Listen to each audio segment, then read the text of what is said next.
Choosing a vacuum these days is almost like buying a car. Between the high prices and the advanced technology, there's a lot to consider.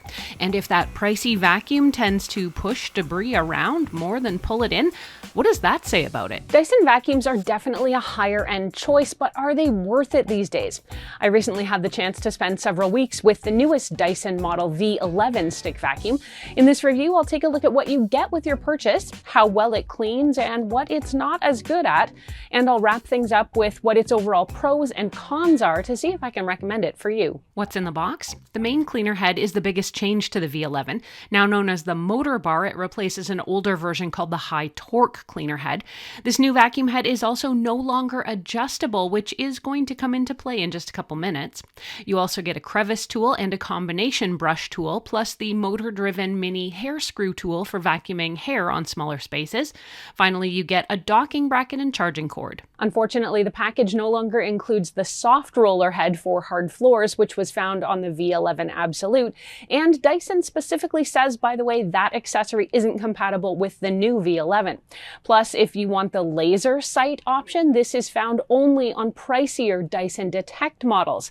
If you ask me, it almost seems like Dyson deliberately scaled back the accessories and the tech here in order to shave back the price to perhaps make it more appealing to budget shoppers. If you're keeping score, the basic V11 now sells for closer to $569 US or $799 Canadian, which is about $100 less than the original versions. You're getting a pretty versatile vacuum. You can either use it with the extension tube attached, creating a full-size stick vac, or by plugging the accessories directly into the motor for a handheld version that's ideal for cars or smaller jobs. Let's get to how well this vacuum cleans. I run all my vacuums through the same set of tests. I'll usually spend a week or two just using it day to day to kind of get a feel for it. I then create some more dedicated and difficult tests. I'll spill things like finer flour, middle-sized bits like rice or oatmeal, and larger cracker pieces on both carpets, rugs, and hard floors to see how the vacuum will perform. The Dyson V11 still uses the same powerful 185 air-watt hyperdymium motor that spins at up to about 125,000 RPMs. On basic floor vacuuming, it did a good job at getting all of the flour, but once I switched to vacuuming up rolled oats, I was kind of shocked. More often than not, it would push around a lot of the spill on the floor without inhaling it. With the older V11 model and with a lot of other stick vacs, you could just adjust the height of the cleaner head to vacuum up bigger bits. With this new cleaner head, the height is fixed, so it can be quite a challenge to get some larger bits off the floor. Not only did it push the oatmeal around, but it really struggled with bits of cereal. Take a look for yourself, and even when I thought the Dyson V11 was suctioning most of them up, when I turned it off and lifted the vacuum, most of the cereal pieces fell right back out. That is incredibly disappointing if you ask me. Moving on to carpet, I laid out similar spills.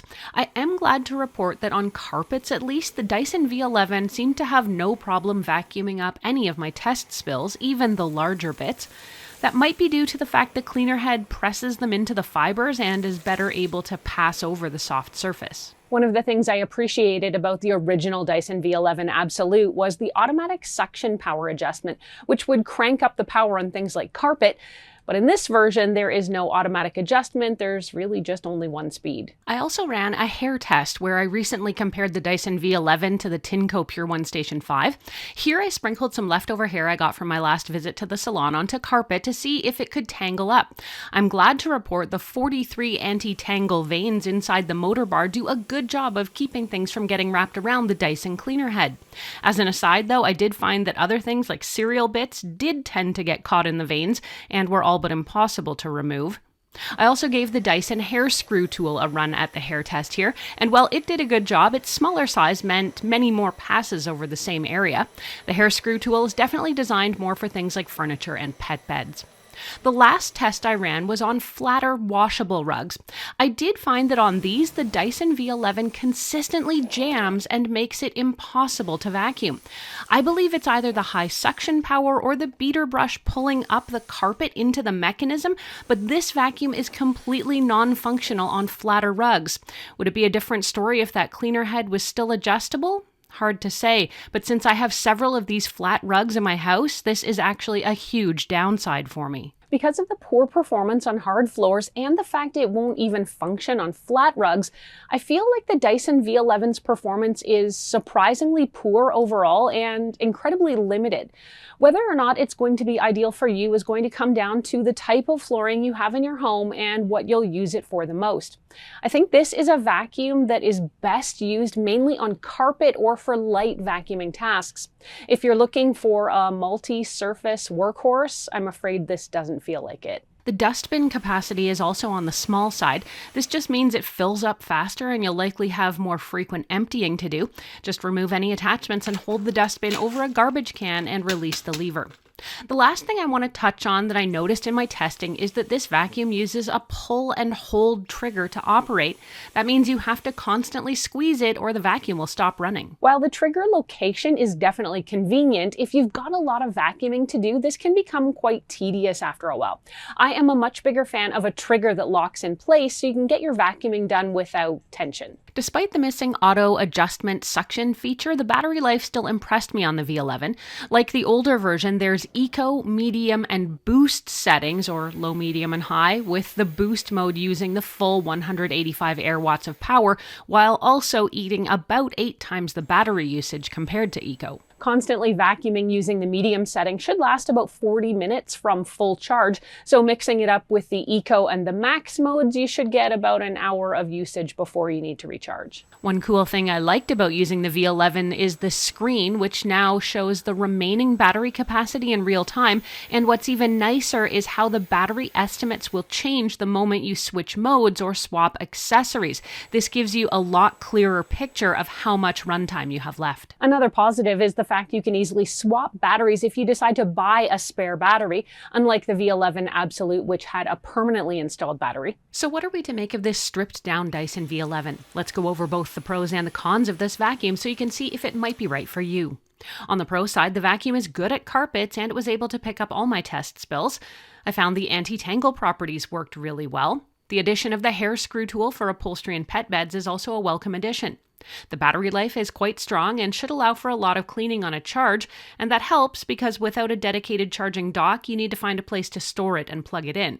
I do like the more detailed LCD display, which shows specific battery life, and with the option of purchasing an additional battery, you can up the runtime if you need to. Of course, since this vacuum also wears the Dyson name tag, you should expect very little needed maintenance and a long life. At least that's been the case for me with several Dysons I've owned over the years in this job. So what are the potential downsides? This does feel like a more budget Dyson compared to some of the other models that are out there, and in Canada in particular, this basic vacuum is still incredibly expensive. And with its poor performance on hard floors and non-existent ability to vacuum washable rugs, it is incredibly limited in what it will clean properly. Plus, without automatic suction adjustment, you might want to go over carpet a few more times to ensure they're thoroughly clean. Some users may also find the dustbin quite small and the weight a little bit on the heavy and awkward side, particularly if you're using this as a handheld. I am also not a fan of the pull and hold trigger. After adding up both the pros and the cons, I have to say I'm not comfortable recommending the Dyson V11.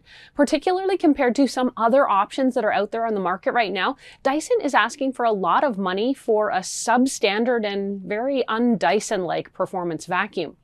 Dyson V11 sells for about $569 US or $799 Canadian, and you can get it from places like Amazon. And in case you want to see what some of those less expensive competitors offer, you can check out my comparison video between the Dyson V11 here and the Tinco Pure One Station 5, or see how Shark's new stick vacuum not only buried a Dyson, but also vacuumed up everything it left behind right now.